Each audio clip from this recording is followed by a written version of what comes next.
There comes a point in every human life when the noise of the world begins to lose its charm. We chase comfort, pleasure, reputation, and applause, only to find ourselves surrounded by abundance, yet starved of meaning. The soul, buried beneath schedules and screens, whispers softly, "This cannot be all." Our world has grown rich in possessions but poor in purpose. We fill our days with the pursuit of what dazzles the senses and neglect the quiet miracle of what awakens the spirit. We live in constant motion, yet seldom move inward, but the soul, patient and eternal, does not disappear. It waits, it watches, and when the surface life begins to crack, when anxiety and emptiness creep in, it begins to call for us. That is when life begins its true journey. The journey not of achievement but of awakening. The purpose of life is not perfection, it is wholeness. Not the spotless, untouchable image of virtue that society demands, but the living, breathing completeness that holds both our light and our darkness without shame. To know oneself is not to polish away the flaws. It is to embrace the whole landscape of one's being, both the garden and the wilderness.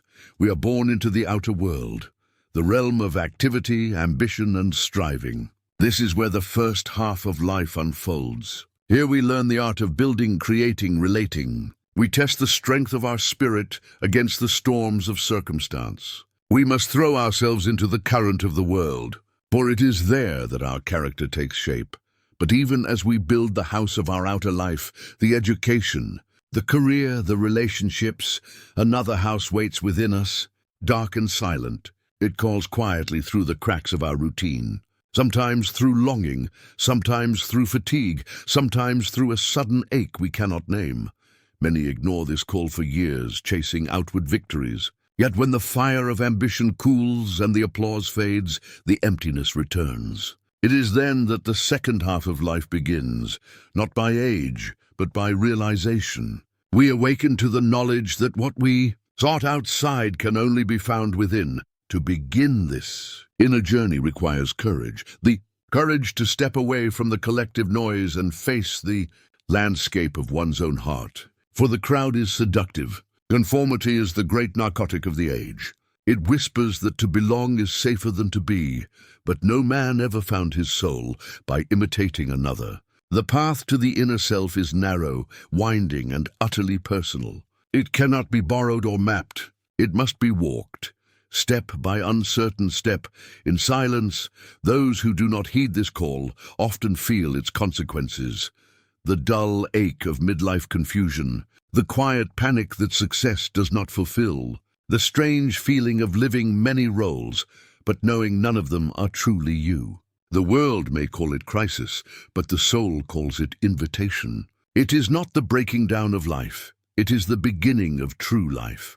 When the outer foundations crumble, the spirit finally begins to seek the foundation that never moves, the indestructible self within. It is like a rock upon which the waves of life may crash, but which never yields. In that place, the winds may rage, but peace remains. This journey inward does not demand withdrawal from the world.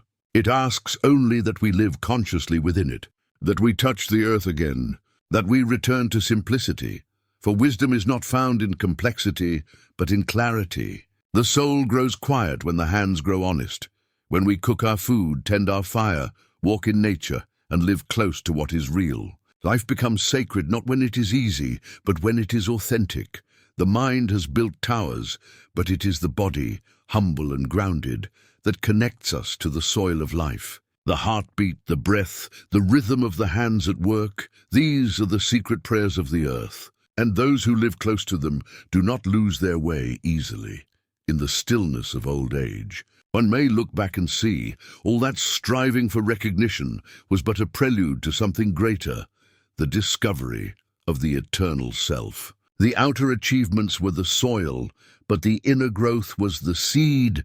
The first half of life builds the form. The second half fills it with spirit.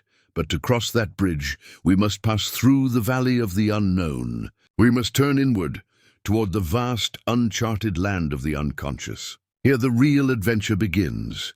The outer world is visible and measurable, but the inner world is infinite. It stretches beyond memory, beyond reason, beyond control. And within it live forces that shape us: instincts, forgotten desires, unhealed wounds, unseen gifts. Most people fear this inner world. They drown it out with noise, distract themselves with motion, and call it productivity.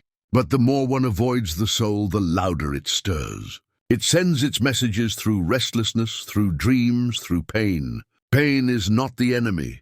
It is the messenger of awakening. Every difficulty we meet is not an obstacle to the soul. It is an initiation. It strips away illusion. It humbles the ego. It forces us to stop running and begin listening. In truth, we cannot grow without suffering. The soul advances only through the fire of experience.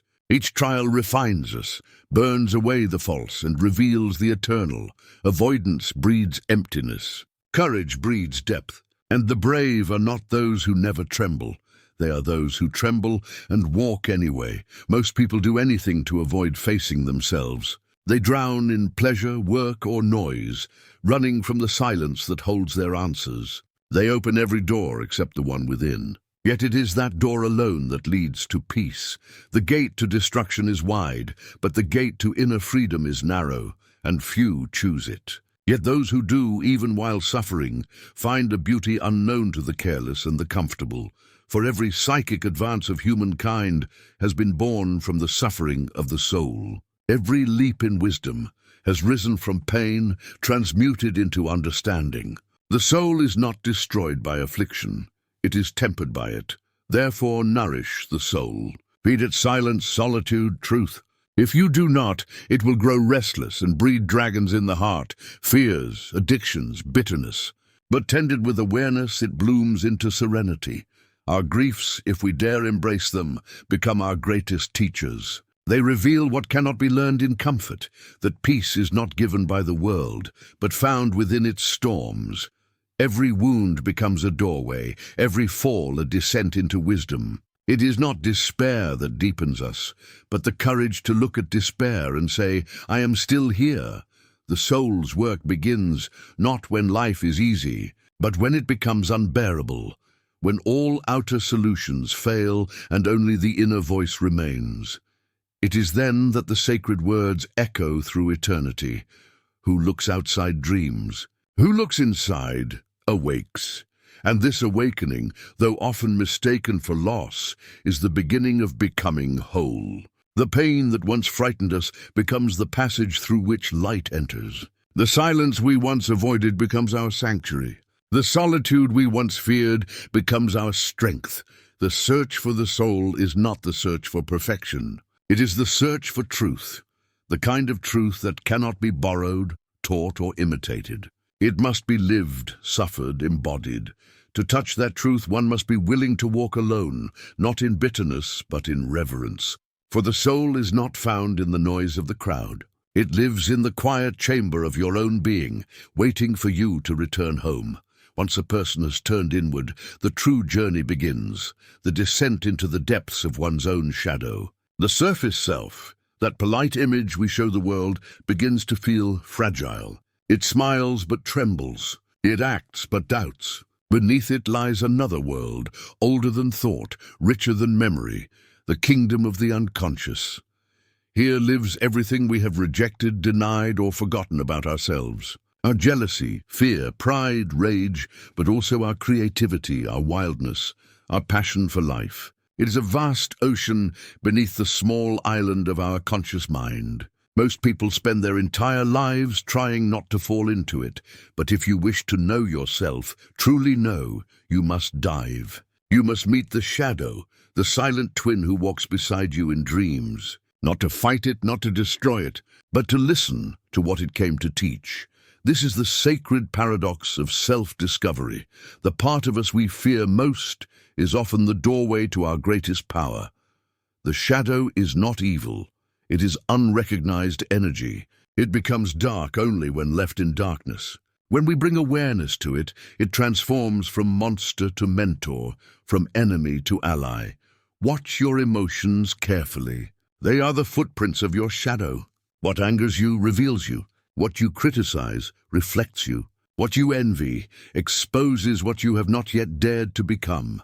Every projection, every judgment we throw into the world is a mirror turned outward. We see in others what we refuse to face in ourselves. And so the first act of liberation is humility, the quiet admission, this too is me.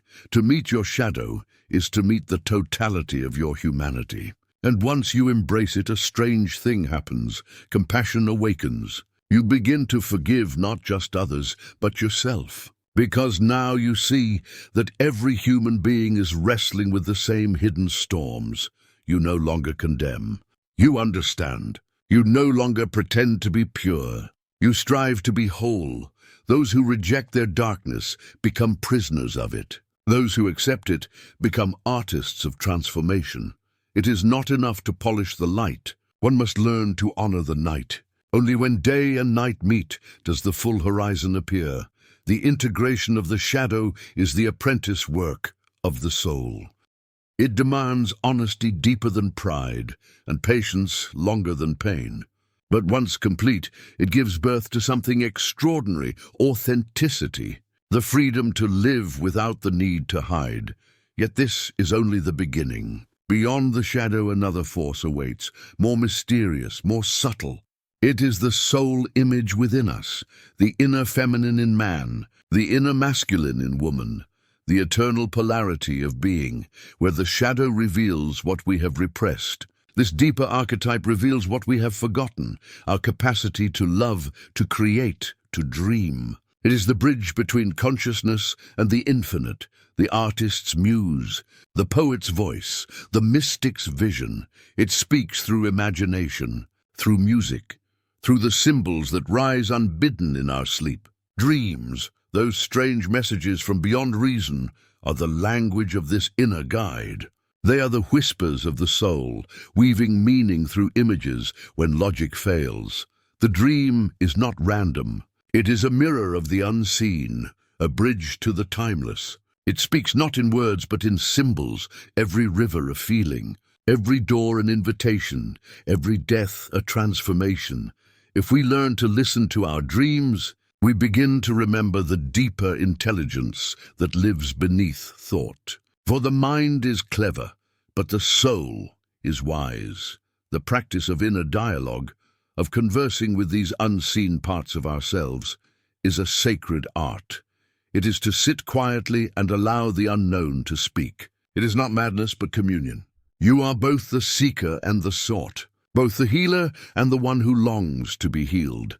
Many resist this descent into the inner world because it demands solitude, and solitude is the silence in which truth speaks. Yet when the world outside offers no answers, the only door left to open is the one within. It is a frightening door. Behind it waits everything we have avoided: grief, longing, vulnerability, forgotten dreams. But those who dare to cross it discover what no crowd can give, peace that no noise can disturb. The outer self will call this retreat weakness. The world will name it withdrawal, but the soul knows it as homecoming.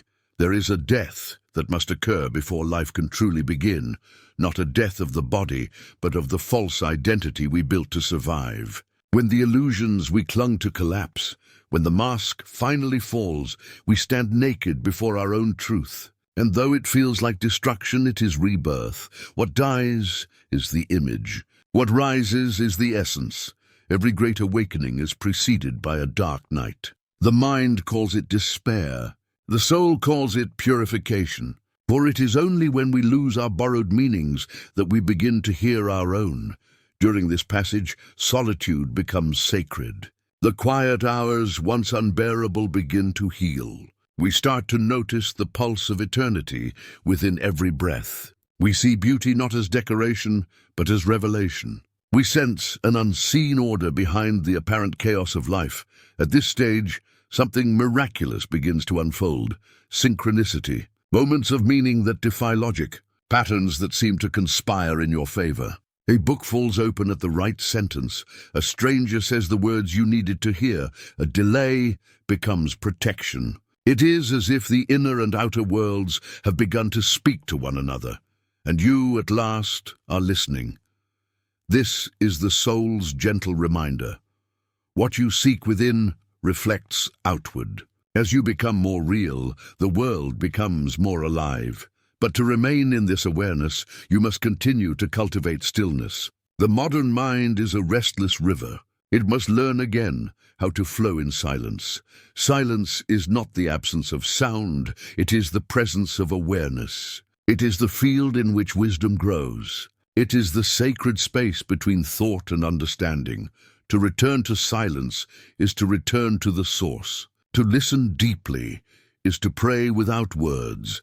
This is why the ancients spoke of tending the inner fire, not the fire of ambition, but of consciousness. To keep it alive, one must feed it simplicity, presence, truth. In this simplicity, even the smallest acts become holy.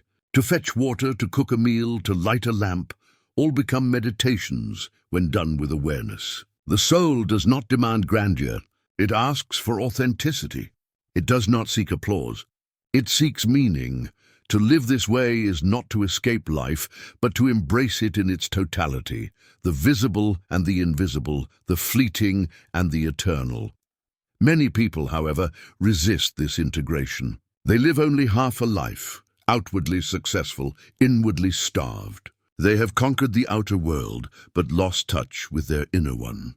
And so they feel a quiet despair, a restlessness that no achievement can soothe. The second half of life calls them back, not to repeat, but to reconcile, to align the outer life with the inner truth, to transform existence from performance into prayer. And the first step toward this sacred balance is humility, the acknowledgement that you are not the maker of life, but its vessel. You are not here to dominate the world, but to harmonize with it. You are not here to shine brighter than others, but to illuminate from within. The mind that once tried to control now learns to cooperate. The heart that once sought to possess now learns to receive. The will that once demanded now learns to surrender. This is not defeat. It is alignment. The river does not lose its strength by following its course. It becomes powerful because it moves in harmony with gravity, not against it. Likewise, the soul gains power not by resisting life, but by flowing with its truth. To know this flow, to live in rhythm with the inner current, is the essence of wisdom. It cannot be forced or faked. It must be felt. In this state, we no longer measure our worth by what we own or achieve. We measure it by how deeply we live. We begin to understand that peace is not found in the absence of struggle, but in the presence of purpose, and the purpose of life, once all illusions are stripped away, is simple: to become who you are, fully, honestly, divinely. The deeper we travel within, the more we begin to feel a silent companionship, a presence older than thought, wiser than any book. It does not speak in words, but through symbols, through the quiet rhythm of dreams and intuition. It is the self, not the small self that seeks attention and control, but the eternal one that lives in harmony with all creation. This self is not something we build. It is something we remember. It was there before fear, before identity, before the world taught us what to desire. It is the still flame that has never gone out, even when the winds of life have howled through us.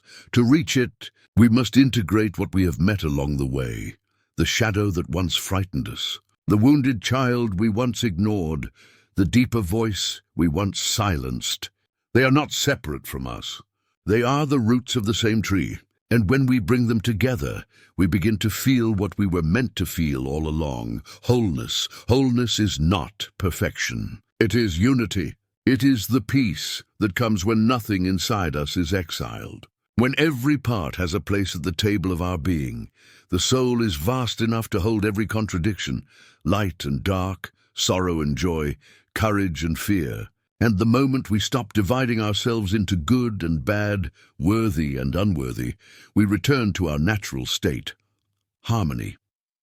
This harmony does not mean life becomes easy. It means we meet life differently. The storms still come, but we no longer fight the rain. We feel its rhythm. We learn its music. There is no deeper strength than calmness in motion. There is no higher wisdom than stillness in chaos. The integration of the soul is not an idea, it is an experience. It unfolds slowly, through patience, through attention, through presence. Every act of awareness, every moment of truth, every breath of gratitude becomes part of the great work of becoming whole. The ancients called this work alchemy, the art of turning base matter into gold. But the true alchemy is not done in furnaces or flasks. It is done in the heart. It is the transformation of suffering into wisdom, of fear into faith, of ego into essence. The philosophers of old sought the hidden stone that could transmute lead into light. Yet that stone was never outside of them. It was the self, the inner unity of all opposites, the eternal center that turns the chaos of life into the harmony of meaning. When we lose our way, when the path grows dark, we must remember this: there is a wisdom greater than our plans. There is a current beneath the surface of every failure, every loss, every silence guiding us home. We cannot force the flower to bloom, but we can tend the soil. Likewise, we cannot demand enlightenment, but we can prepare the heart for its arrival. Through humility, through honesty, through devotion to truth, the moment we surrender to this deeper rhythm, we stop struggling against life and begin to flow with it. And then, quietly, the miracle happens. The world outside begins to mirror the world within. Our relationships become gentler, our choices clearer, our presence stronger, because we have stopped looking outward for what only the soul can provide. When we align with the self, even the simplest acts become sacred. A walk becomes a prayer. A conversation becomes communion. A moment of silence becomes eternity. This is the point where the seeker becomes the found, where the question dissolves into awareness, where the journey merges with its destination.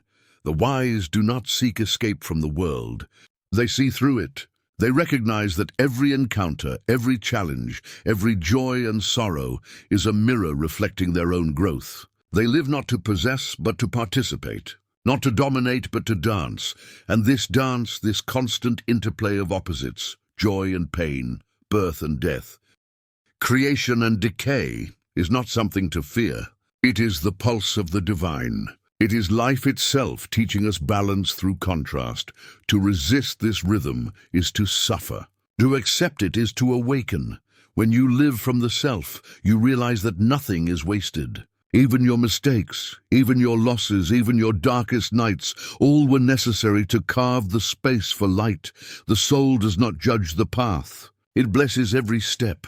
From this state of integration comes compassion, not the sentimental kind that pities others, but the grounded compassion born of recognition. When you know your own darkness, you stop fearing it in others. When you know your own wounds, you stop needing to wound. When you know your own worth, you stop asking the world to define it.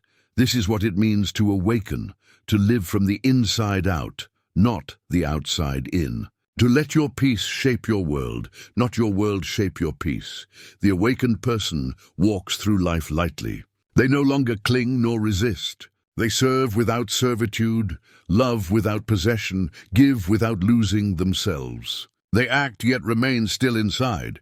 To others, they may appear simple, but within them burns the quiet fire of eternity. They no longer ask, "What do I want from life?" They ask, "What does life want from me?" And in that surrender they find purpose. The awakened soul becomes a source of light in a dim world, not by preaching but by being. They do not need to persuade. Their presence is enough. Their calm becomes contagious. Their silence becomes strength. Their existence itself becomes a reminder that peace is possible. This is the secret of all true teachers, poets, and mystics. They have not escaped the human condition. They have made peace with it. They have realized that enlightenment is not an escape from life. It is intimacy with life. It is to sit with sorrow until it reveals its wisdom. To hold joy without grasping it. To love the impermanent because it mirrors the eternal. Every person is called to this awakening in their own time, in their own way. It does not belong to the few, the chosen, or the elite. It belongs to everyone willing to listen deeply to the voice within. And that voice whispers the same message through every age, through every heart. Be still. Know yourself. All that you seek is already here.